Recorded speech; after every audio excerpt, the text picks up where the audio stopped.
दोस्तों, जैसे जैसे समय बदलता जाता है बहुत सारी चीजें बदलती हैं और जो चैलेंज हमारे सामने आते हैं उनके नए नए सॉल्यूशंस भी सामने आते हैं। समय रहते हमें भी उन सॉल्यूशंस को समझना चाहिए। आज के दौर का सबसे बड़ा चैलेंज है डिस्ट्रैक्शन, टाइम को मैनेज ना कर पाना और प्रोडक्टिव ना हो पाना। और इसी चैलेंज को सॉल्व करने के लिए जो नई थ्योरी, जो नया कॉन्सेप्ट आज हम डिस्कस करने वाले हैं वो है माइंड मैनेजमेंट का, ना कि टाइम मैनेजमेंट का। आज की बुक समरी है mind management not time management, productivity when creativity matters, जिसे लिखा है डेविड कैडवी ने। डेविड कैडवी भी एक राइटर और एक पॉडकास्टर हैं। वो लोगों को अपने क्रिएटिव काम में प्रोडक्टिव बनने में मदद करते हैं। उनकी बुक्स की 1 मिलियन से ज्यादा कॉपीज बिक चुकी हैं। डेविड टेडएक्स, दी पोस्ट और ऑब्जर्वर में भी आ चुके हैं। तो बात यह है कि कई बुक्स और स्पीकर्स ये बताते हैं कि अपने टाइम को कैसे अच्छे से इस्तेमाल किया जाना चाहिए। वो आपसे ये करो या वो करो करने के लिए कहते हैं, लेकिन सच्चाई तो ये है कि चीजों को पूरा करने का टाइम मैनेजमेंट से कोई ताल्लुक ही नहीं है। ये सिर्फ इस बात पर डिपेंड करता है कि आप अपने माइंड को कैसे मैनेज करते हैं। ये समरी माइंड मैनेजमेंट को पाने के लिए आपको कुछ सिंपल और पावरफुल टेक्निक सिखाने वाली है। तो आइए बिना देर किए शुरू करते हैं। आज की book summary mind management not time management, productivity when creativity matters by David Kadavy. आप इसे अपने चारों ओर देखते हैं। रोज लोग पैसा कमाने की भागदौड़ में लगे रहते हैं, इसीलिए आपको हर एक सेकंड को सही जगह पर इस्तेमाल करना चाहिए। पैसा कमाने के लिए आप अपना कैलेंडर अलग अलग एक्टिविटीज से इस कदर भर देते हैं कि आपके पास आराम करने का वक्त ही नहीं होता। और इतना ही नहीं, आजकल तो लोग मल्टीटास्किंग भी करने लगे हैं, यानी कई काम एक साथ करना, जैसे लंच करते हुए अपने ईमेल का जवाब देना। क्या ये वही हसल कल्चर यानी भागदौड़ वाला कल्चर है जिसका एक हिस्सा बनकर सभी गर्व महसूस करते हैं? क्या हमेशा थका थका रहना, गुस्सा करना या परेशान महसूस करना आम बात हो गई है? ये समरी ये साबित कर देगी कि टाइम मैनेजमेंट अब किसी काम का नहीं रहा और इससे आपको कुछ भी नहीं मिलेगा। आप ये सीखेंगे कि माइंड मैनेजमेंट सक्सेस पाने और कोई भी काम करने में कैसे आपकी मदद कर सकता है। आप ये भी सीखेंगे कि कुछ पाने के लिए आपको किसी भी तरह की जल्दबाजी करने की कोई जरूरत नहीं है। टाइम मैनेजमेंट नहीं, माइंड मैनेजमेंट अपने गोल्स को पाने का बेहतर तरीका है। तो आइए शुरू करते हैं इस पहले चैप्टर से, mind management not time management. इस बुक के ऑथर डेविड कैडवी खुद को एक राइटर नहीं मानते थे। उन्हें बचपन से ही लिखना कुछ खास पसंद नहीं था, लेकिन एक दिन उन्हें एक ऐसी बुक डील ऑफर की गई जिससे कोई बेवकूफ ही मना करता। इसीलिए डेविड ने अपनी लाइफ को इस तरह प्लान किया ताकि वो एक बुक लिख सकें। सबसे पहले उन्होंने इस बात का ध्यान रखा कि उनके पास बुक लिखने के लिए अच्छा खासा टाइम हो।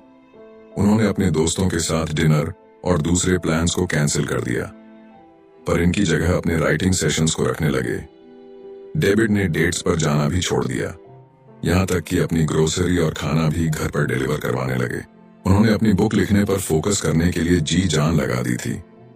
एक राइटर के दिमाग में शब्दों का जैसे एक पिटारा सा होता है, पर वो शब्दों के साथ खेल जाते हैं। लेकिन डेविड के लिए ये सब इतना नेचुरल या आसान नहीं था। जब वो लिखने बैठते तो एक शब्द भी नहीं लिख पाते थे और न जाने कंप्यूटर के सामने बैठे बैठे यूं ही कितने घंटे निकल जाते। फिर उन्हें खुद पर प्रेशर महसूस होने लगा। डेविड को अगले कुछ हफ्तों में बुक का 25% काम खत्म करके पब्लिशर को दिखाना था। अगर वो ऐसा नहीं कर पाते तो डील कैंसिल हो सकती थी। डेविड अपनी फैमिली और दोस्तों को निराश नहीं करना चाहते थे। बड़बड़ाहट में उन्होंने कोस्टा रिका में एक रिट्रीट ज्वाइन करने का मन बनाया। वो ये बात अच्छे से जानते थे कि वहां जाकर भी वो कुछ नहीं लिख पाएंगे। क्या इसका मतलब ये है कि रिट्रीट ज्वाइन करने से उन्हें पछतावा हुआ था? बिल्कुल हुआ था, लेकिन डेविड ने सोचा कि जगह बदलने से शायद उन्हें राइटर्स ब्लॉक से बाहर निकलने में मदद मिलेगी। डेविड को रिट्रीट के लिए हाँ कहने के बाद पछतावा होने लगा और वो अपने घर से बाहर निकल गए। वो अपनी फ्रस्ट्रेशन को दूर करना चाहते थे। तब उनकी मुलाकात डिएगो से हुई। वो रोड के दूसरी तरफ थे जब उन्होंने डेविड को इस तरह बुलाया जैसे मानो वो दोनों दोस्त थे। डिएगो ने हाथ से इशारा करते हुए डेविड को बुलाया और उनसे स्पेनिश में बात करने लगे। डेविड एक बेवकूफ की तरह नहीं दिखना चाहते थे, इसलिए उन्होंने डिएगो की बात का जवाब दिया। उनसे बात करने पर डेविड को पता चला कि डेगो ऐसे ही कुछ बात करना चाहता था। उन्हें बीच पर घूमना और बारिश का मौसम बेहद पसंद था। उनकी बातें ज्यादा लंबी तो नहीं चली, लेकिन डेविड को इसके बाद काफी अच्छा महसूस हो रहा था। जब डेविड घर लौटे तो दोबारा कंप्यूटर के सामने बैठ गए। अगले 1 घंटे में डेविड पहला चैप्टर लिखने में कामयाब रहे। इससे डेविड को समझ में आया कि ऐसा क्या हुआ था जिससे वो लिख पाने में कामयाब रहे थे। इसकी वजह लिखने के लिए समय निकालना नहीं था। टाइम मैनेजमेंट अब इफेक्टिव यानी कारगर नहीं रहा है। आपको टाइम की नहीं बल्कि लिखने के लिए सही मेंटल स्टेट में होने की जरूरत है। इसे ही डेविड माइंड मैनेजमेंट कहते हैं। माइंड मैनेजमेंट का मतलब है अपनी क्रिएटिव एनर्जी को प्रायोरिटी देना, लेकिन ये आपका वक्त भी जाया कर सकता है। आपने कभी अपनी लंबी टू डू लिस्ट को देखकर जीरो मोटिवेशन महसूस किया है? ऐसा हम सभी के साथ होता है। फिर भी माइंड मैनेजमेंट से आप इस मुश्किल से निकल सकते हैं। माइंड मैनेजमेंट का मतलब है किसी काम या प्रॉब्लम को अलग नजरिए से देखना। टाइम मैनेजमेंट में आप खुद से ये पूछते हैं कि अभी मैं क्या कर सकता हूँ।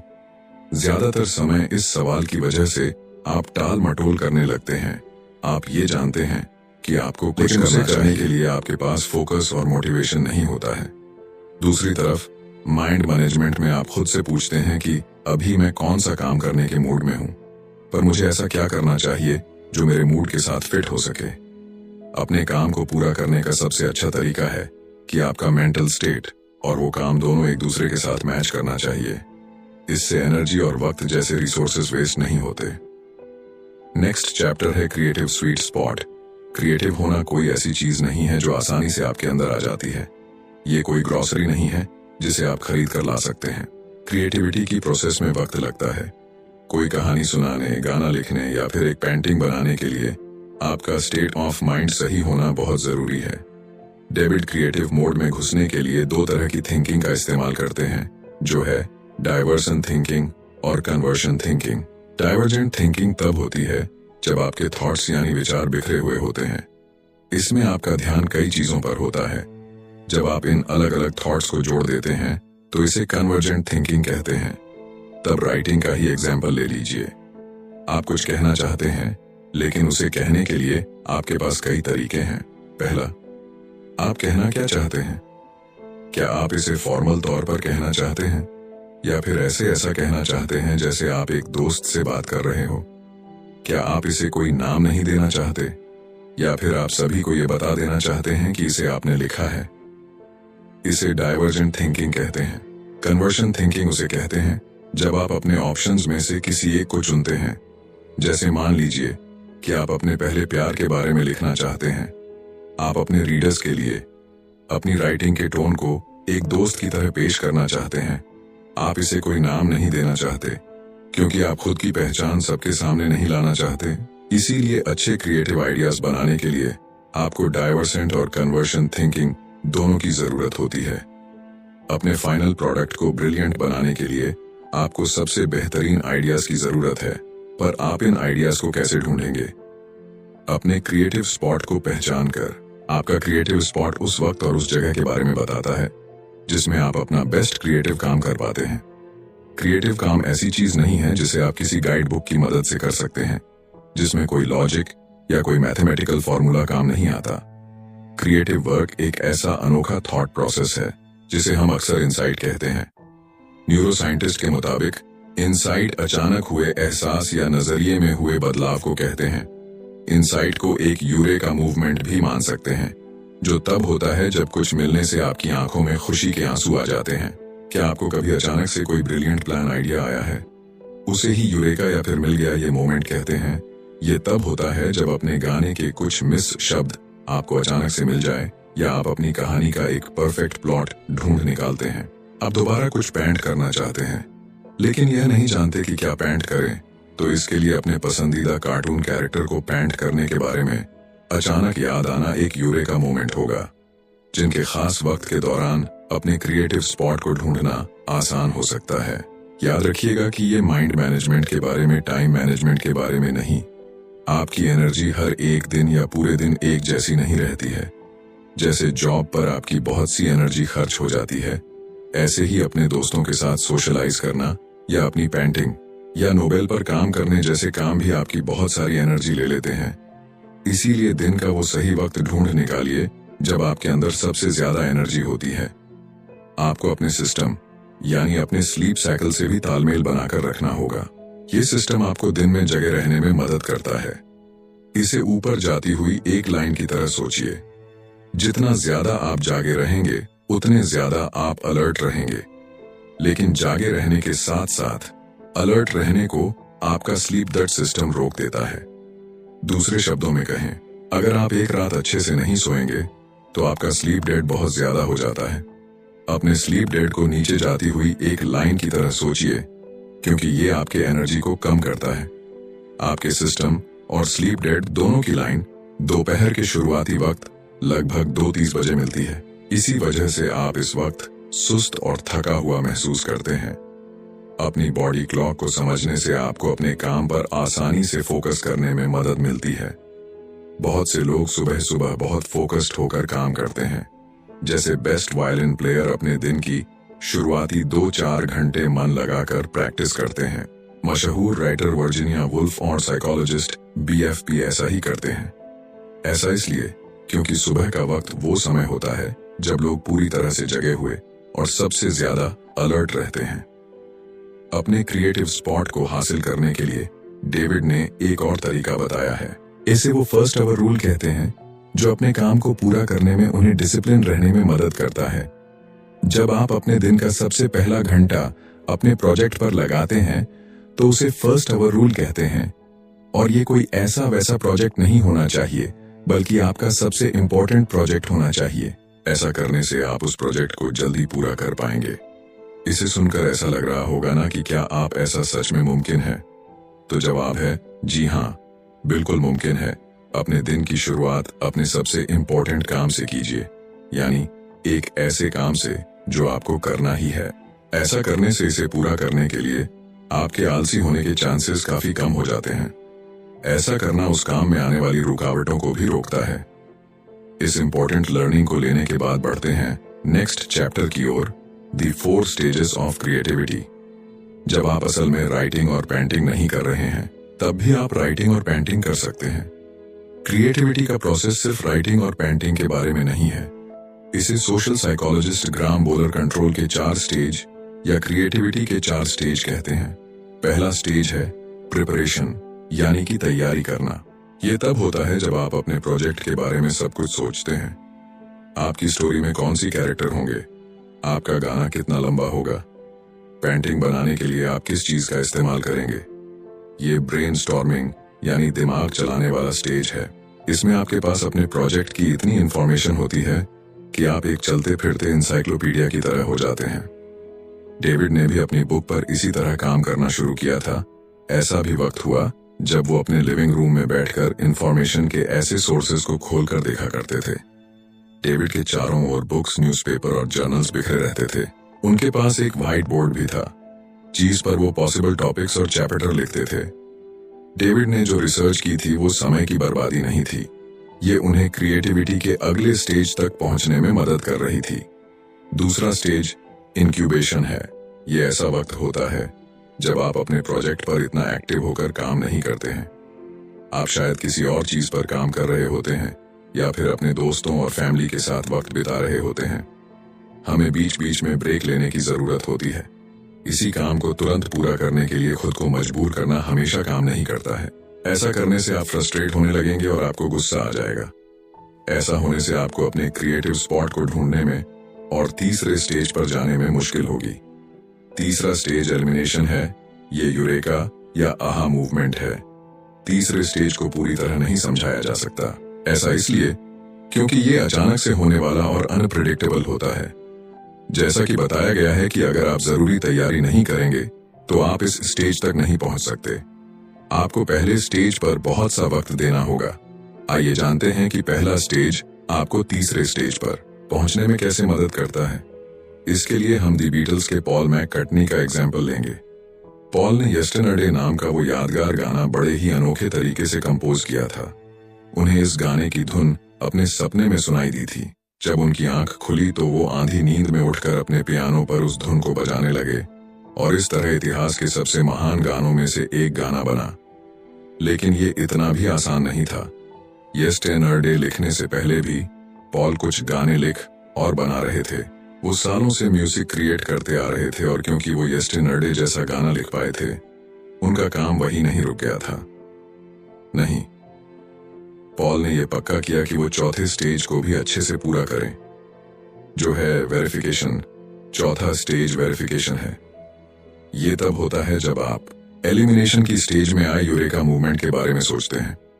इसमें आप ये पक्का कर लेते हैं कि आपका जो आइडिया था वो फुल प्रूफ और ब्रिलियंट है। आप ये डबल चेक करते हैं कि किसी चीज की कमी तो नहीं है। पॉल को 100% विश्वास तो नहीं था कि उनका बनाया हुआ गाना ओरिजिनल था। उन्हें लगा कि हो सकता है कि यह भी एक ऐसी धुन थी जो उन्होंने पहले कभी सुनी थी। ऐसे वक्त ऐसे ENP या सॉफ्टवेयर नहीं हुआ करते थे जो ये बता सके कि कोई धुन ओरिजिनल है या नहीं। इसीलिए पॉल ने 1.5 साल इस बात को पक्का करने में ही लगा दिया कि वो धुन उनकी खुद की थी या नहीं। इसी दौरान उन्होंने अपने गाने को बदलने के लिए उसके लिरिक्स, ट्यून और अरेंजमेंट को सुधारने पर काफी काम किया। अगर आप क्रिएटिविटी के हर स्टेज में अपना वक्त नहीं लगाएंगे तो आप कभी कोई मास्टरपीस नहीं बना सकते। आपको इस पूरे प्रोसेसर के हर स्टेज से होकर गुजरना होगा। नेक्स्ट चैप्टर है दी 7 mental state of creative work. David का कोई स्ट्रिक्ट यानी रूल नहीं था, लेकिन उनके पास करने के लिए ऐसे काम और जाने के लिए ऐसी जगह थी जो उन्हें लिखने के सही मूड में लाने में मदद करते थे। अपनी छोटी सी नोटबुक में कुछ लिखने के लिए वो जॉन हैंकॉक सेंटर के 19 5th फ्लोर पर जाते थे। ये थॉट्स शुरुआत में बिखरे हुए से रहते हैं, लेकिन इन्हें लिखने के बाद डेविड को वो दूसरी चीजें भी दिखने लगती हैं जो उन्हें लगता था कि अपने बुक में शामिल करनी चाहिए।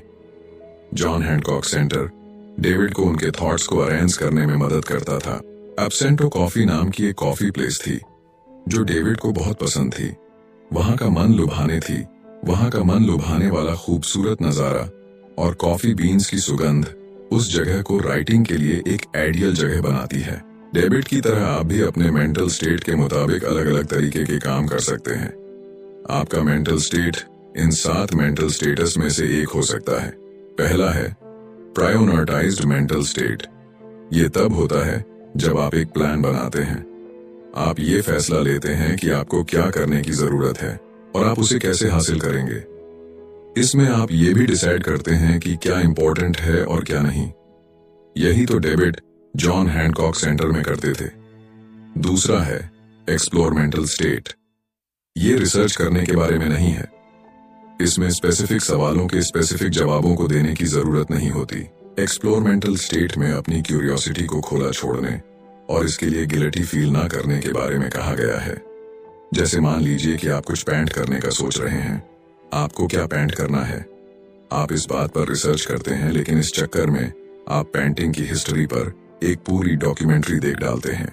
आप अपनी क्यूरियोसिटी को फ्री छोड़ देते हैं, यानी आजाद कर देते हैं। तीसरा है रिसर्च मेंटल स्टेट। ये ऐसी जगह है जहां आप स्पेसिफिक सवाल और उसके जवाब ढूंढते हैं। डेविड ज्यादातर वक्त इसी स्टेट में रहते हैं। वो ये रिसर्च करते हैं कि एक चैप्टर को कैसे बनाया जाए या फिर ये कैसे वेरीफाई किया जाए कि अपनी बुक में जो फीनेक्ट वो लिखने वाले हैं वो सही है या नहीं। चौथा है जनरल मेंटल स्टेट।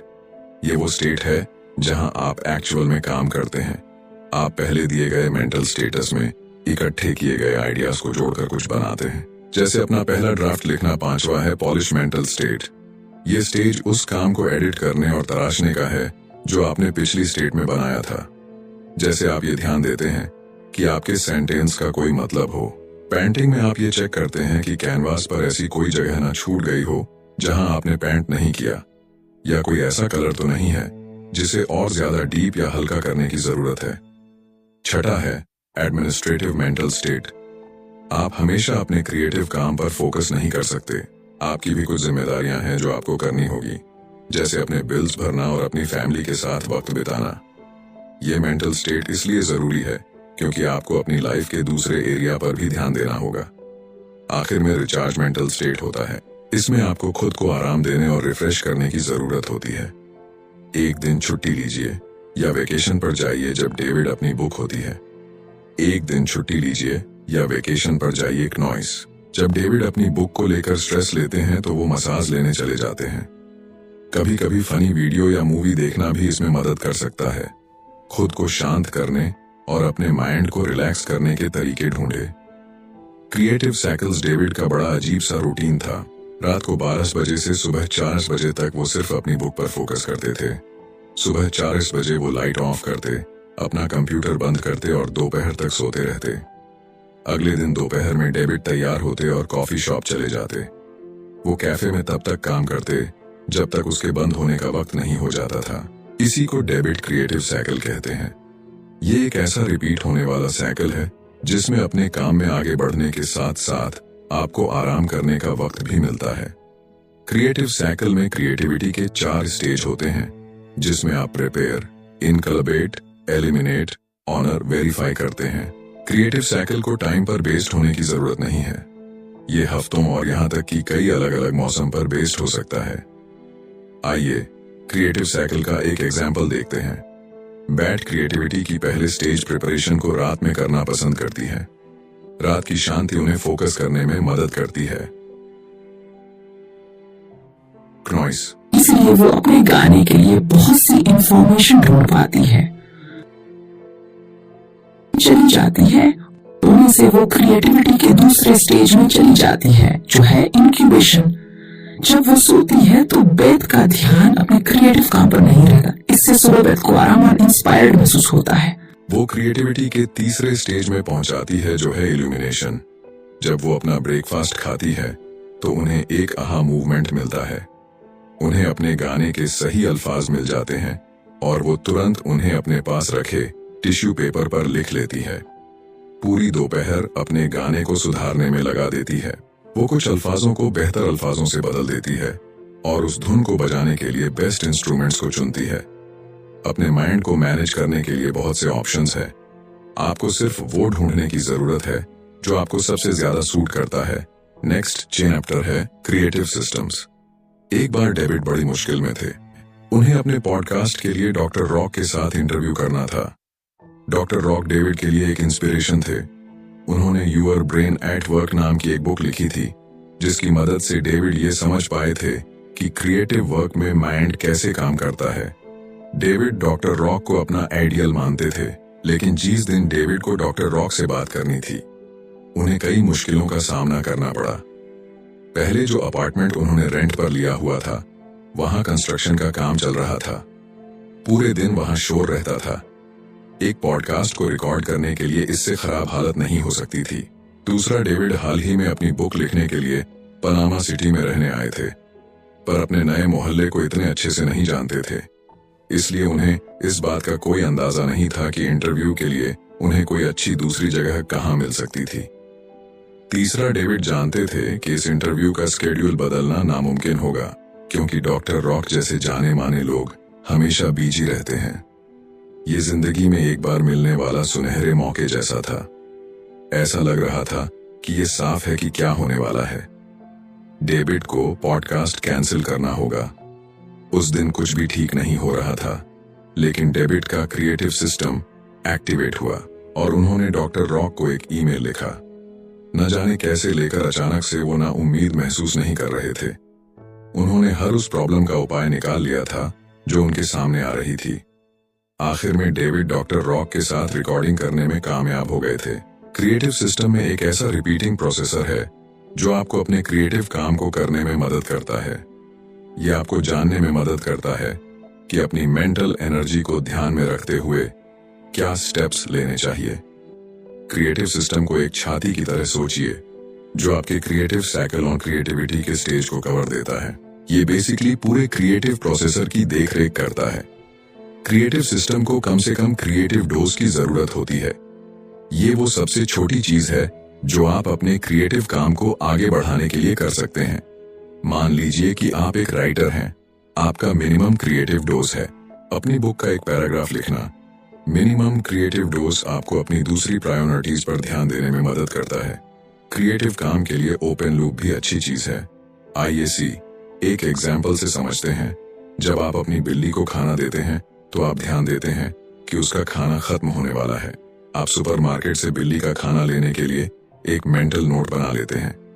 ये एक ओपन लूप इसलिए है क्योंकि कैट फूड खरीदना है आपके दिमाग में लगातार चलता रहता है, तब भी जब आप दूसरा काम कर रहे होते हैं। ओपन लूप आपके माइंड में जगह गिरे रहता है। ये मेंटल स्पेस, ये जगह तभी खाली हो सकती है जब आप उस काम को पूरा कर लेते हैं, यानी कैट फूड खरीद लेते हैं। एक नेगेटिव चीज जैसा लग रहा है ना, लेकिन ओपन लूप आपकी क्रिएटिविटी के लिए फायदेमंद होते हैं या आपके प्रोजेक्ट को आगे बढ़ाने में मदद करते हैं।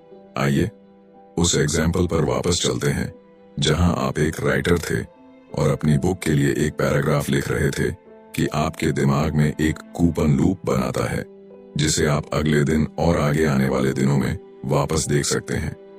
इस तरह अगर आप अपना पूरा दिन राइटिंग में नहीं भी लगा पाते हैं तो भी आपको गिल्टी महसूस नहीं होगा। जब तक आप प्रोग्रेस कर रहे हैं आप आगे बढ़ते रहेंगे और अपना मोमेंटम नहीं खोएंगे। क्रिएटिव सिस्टम की सबसे अच्छी बात यह है कि आप बहुत सारे ओपन लूप रख सकते हैं। एक लूप आपकी स्टोरी के प्लॉट से जुड़ सकता है जबकि दूसरा स्टोरी के कैरेक्टर के बैकग्राउंड से। क्रिएटिव सिस्टम आपको बहाने बनाने से भी रोकता है। आप ये भी नहीं कह सकते कि आपके पास टाइम नहीं है, क्योंकि मिनिमम क्रिएटिव डोज के लिए कुछ ही मिनट चाहिए होते हैं। और अब वो मोड जिसे हम कहते हैं कंक्लूशन, यानी अभी तक हमने जितने भी चैप्टर पढ़े और सुने उनकी की लर्निंग्स को हम यहाँ पर रिपीट करेंगे। सबसे पहले आपने सीखा कि माइंड मैनेजमेंट क्या होता है। इसका मतलब है अपने काम को करने के लिए सही मेंटल स्टेट बनाना। यह खुद से यह पूछना है कि मैं कौन सा काम करने के मूड में हूँ, पर मैं ऐसा क्या कर सकता हूँ जो उस मूड में फिट हो सके। दूसरा, आपने सीखा कि अपने क्रिएटिव स्वीट स्पॉट को ढूंढकर आप माइंड मैनेजमेंट हासिल कर सकते हैं। डिवोजेंट ऑनर कन्वर्शन थिंकिंग अप्लाई करने से आप ऐसा कर पाएंगे। दोनों तरीकों से आप यूरेका मूवमेंट बना सकते हैं जो आपके क्रिएटिव काम में अचानक आए कामयाबी की तरह होता है। अपने क्रिएटिव स्वीट स्पॉट को ढूंढने के लिए आपको अपने सबसे प्रोडक्टिव टाइम को पहचानना होगा। ज्यादातर लोग सुबह काम करना पसंद करते हैं क्योंकि उस वक्त के दौरान डिस्ट्रैक्शन कम होते हैं। तीसरा, अपने क्रिएटिविटी के 4 स्टेज के बारे में जाना। आपको कुछ कमाल बनाने के लिए इन सभी स्टेजेस से गुजरना होगा। ये स्टेज प्रिपरेशन, इंक्यूबेशन, इल्यूमिनेशन और वेरिफिकेशन है। चौथा, अपने क्रिएटिव काम के साथ मेंटल स्टेटस के बारे में जाना। ये स्टेट आपको क्रिएटिविटी के 4 स्टेज को पूरा करने में मदद करते हैं।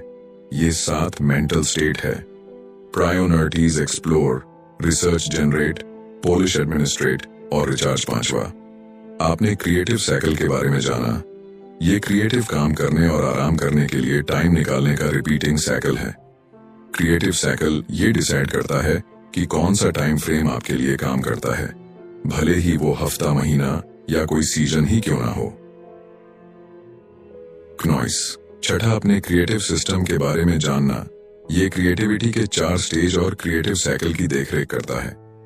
ये एक ऐसा रिपीटिंग प्रोसेसर है जो आपको क्या स्टेप्स लेने चाहिए या उन्हें कैसा करना चाहिए जैसे सवालों के जवाब ढूंढने में मदद करता है। आज पूरी दुनिया भागती हुई जिंदगी की आंधी हो गई है। इसमें सभी जल्द से ज्यादा काम करने में लगे हुए हैं, लेकिन चीजों को धीरे धीरे करने का अलग ही मजा है। तो उस प्रोसेसर को एंजॉय कीजिए और जल्दबाजी मत कीजिए। जैसे कि कहावत है कि बड़ी चीजें उन्हीं को मिलती हैं जो उसके लिए इंतजार करते हैं, और इसी बात को हमारे वेदों में कहा गया है कि धैर्यता में ही विजय है। कि डिस्ट्रैक्शन के दौर में अपनी क्रिएटिविटी को बढ़ाने के लिए, खुद को फोकस रखने के लिए ये जितने भी टूल्स और लर्निंग आपको मिली वो आपके लिए इनवैल्यूएबल साबित होंगी और आप इन्हें अपनी लाइफ में इम्प्लीमेंट भी करेंगे।